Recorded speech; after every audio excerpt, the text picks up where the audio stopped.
Oh, hey everybody, welcome back. Well, with the harvesting out of the way, we got the combine grain carts and everything put back in the shed. Now we can get back to this guy. She was on the grain cart.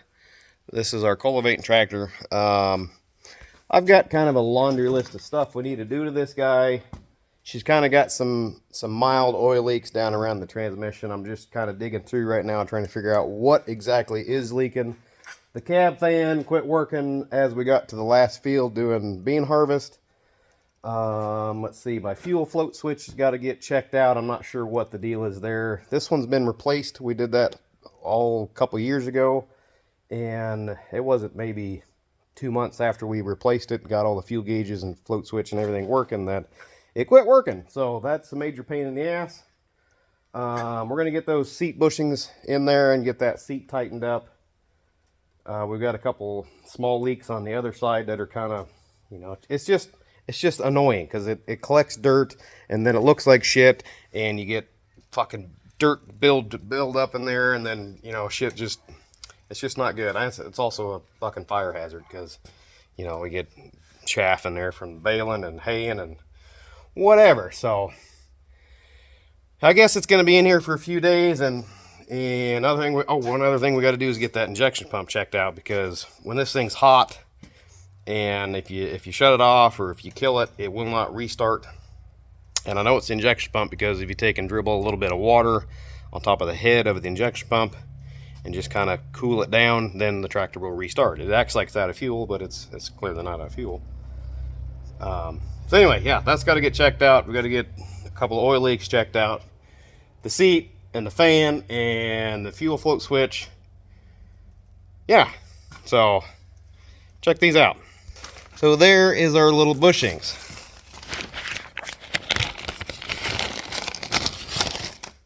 There they are.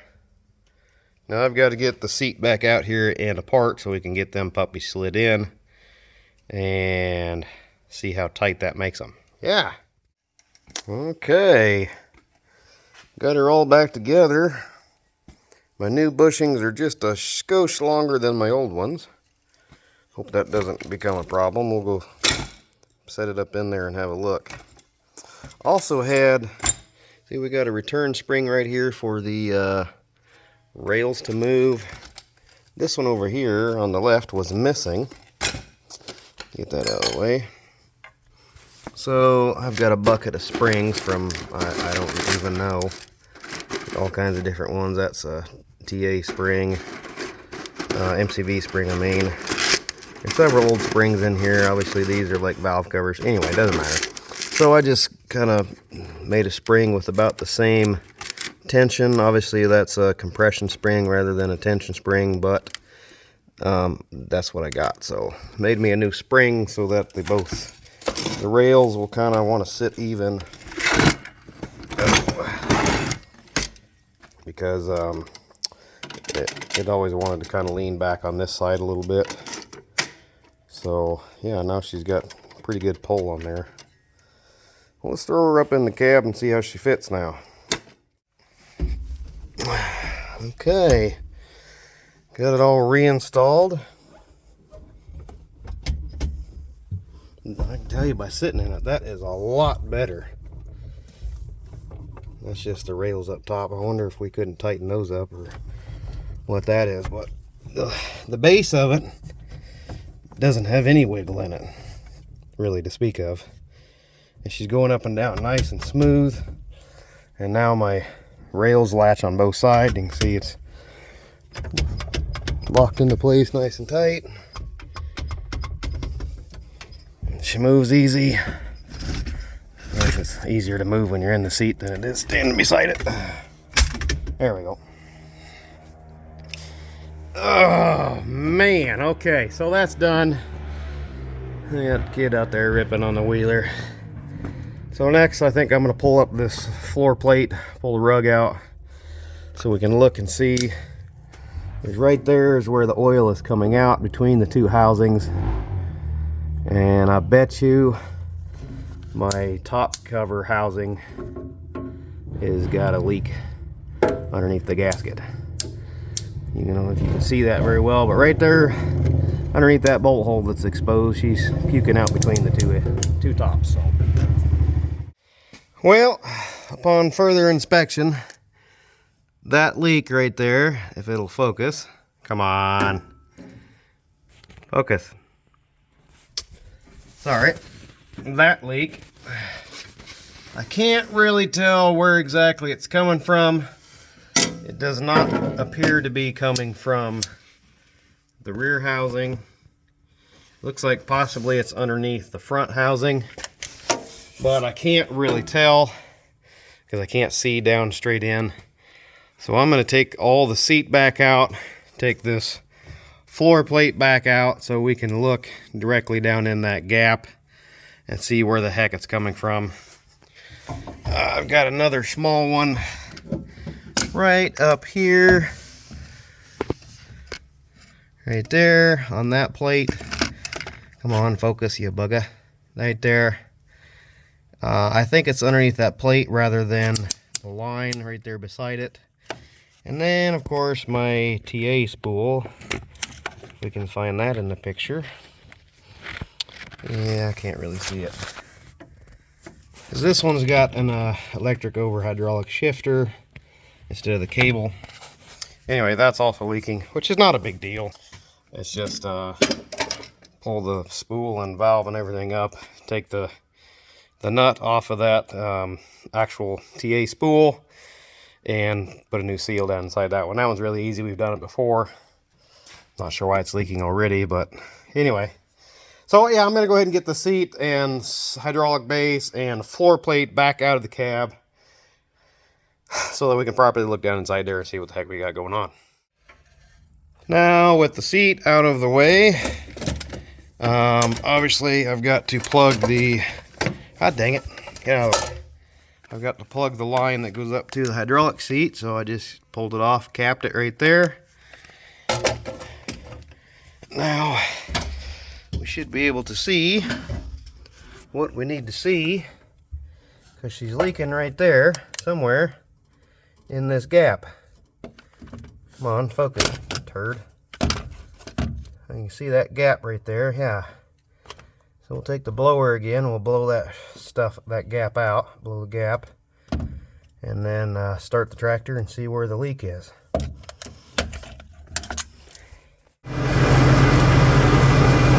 I don't know if you guys can see it, but lined up with that bolt right down in the bottom, almost immediately started getting wet. Clear down in there. Right there's a little bit of oil. It's kind of bubbling up. So my assumption is, shut this thing off. Because the speed transmission cover is lower than the range transmission cover. As you can see it right there. There's a little bit of silicone right there. That's where the top range cover mates up. And because it's down at the bottom, it leads me to believe the gasket underneath that range cover has ripped right there at the back of that cover. So that kind of sucks, but whatever, that's what we got to do. You can get them out without, you know, a whole heck of a lot of work, but I'm going to pull the starter. You kind of heard it. She sounds kind of weak. I had the batteries checked as well, but then I can access this other fitting down here, and then I can get to that MC, the TA spool a little easier. These big lines are going to be kind of a pain, but we'll figure out how to get around those. I've done these before, just not underneath the cab. So yeah, it's going to be a little bit of a pain in the ass. Okay, so we've got it out, sitting over here on the bench. So this would be front right corner. It would be sitting that direction. So this would be the back part of the cover. Just slide this out of the way. So, I mean, I'm not seeing anywhere in here where it's leaking or ripped or blown, and it's very stuck like secure to the housing, to the top cover. And that all looks beautiful in there. Nice and tight, springs in place. This one always does shift nice. Well, let's go have a look. Let me grab the light. Let's have a look inside.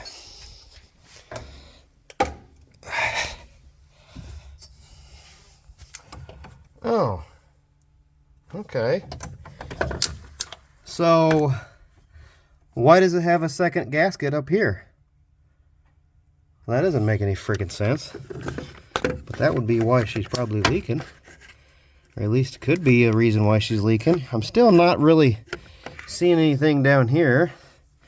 It kind of looked like it was coming through right here, but I don't see anything there. So, should I chalk it up to possible double gasket? I mean, maybe. What a pain. Well, just need to get that all cleaned up. I've got a new gasket. It just fell on the floor. Right there. We've got a new gasket to stuff on there. So, I mean, we could throw it back in and give it a try, but I tested both my batteries and they're both well within, you know, spec, so I don't think that's the problem.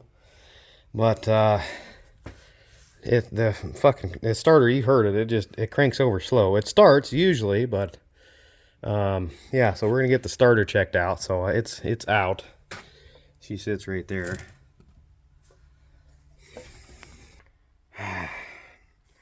Well, I guess we'll get the starter rebuilt, and we can put the top cover back in the meantime while the starter's getting rebuilt.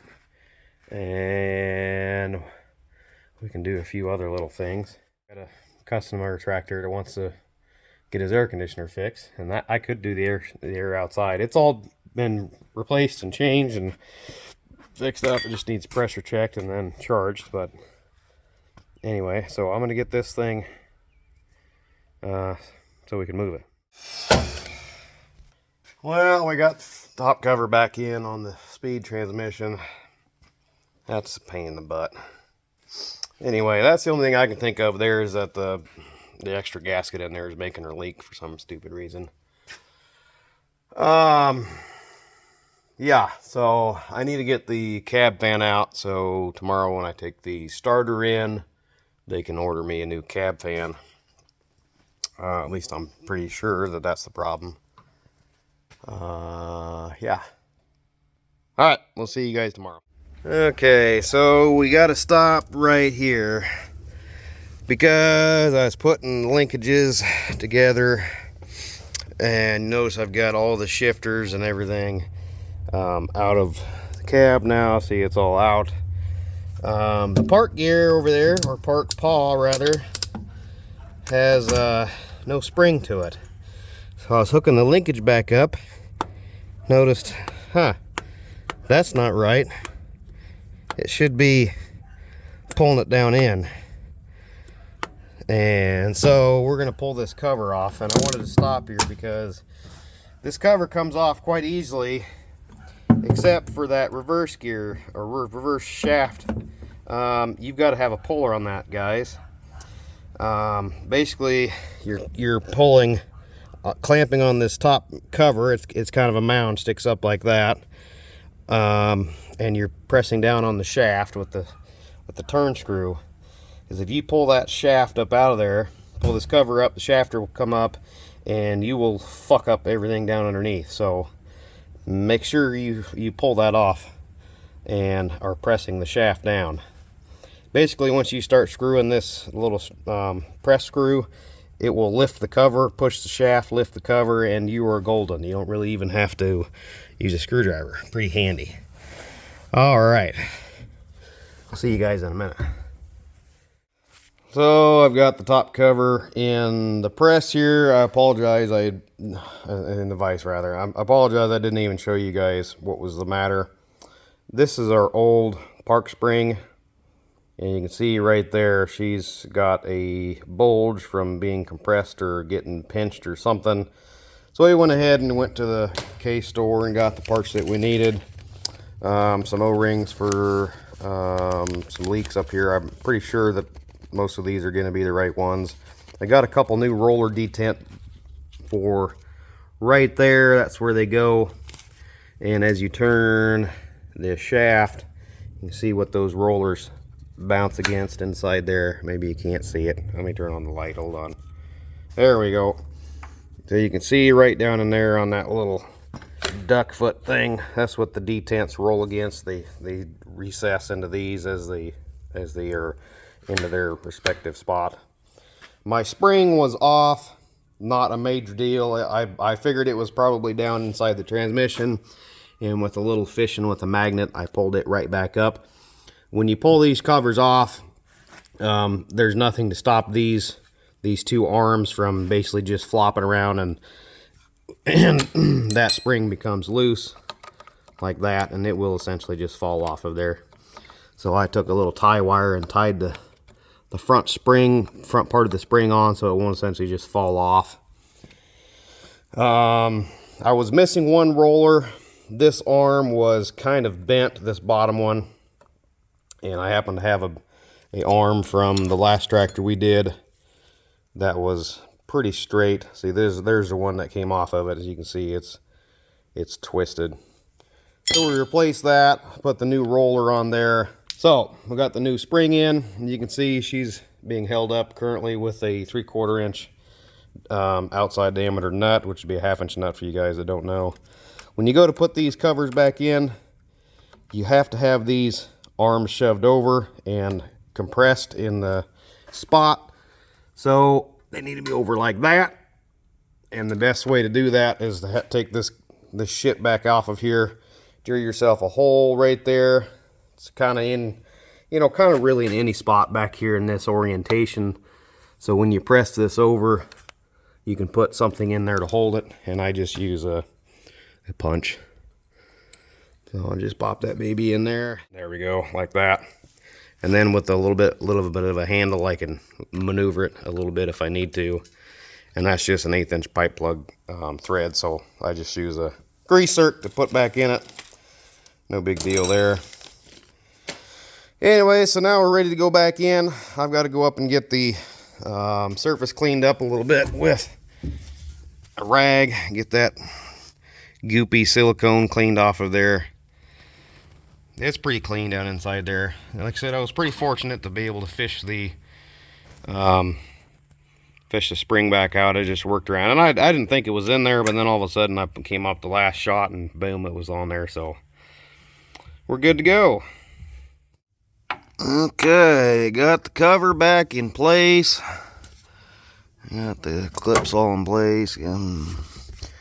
Next up in order is these O-rings up front.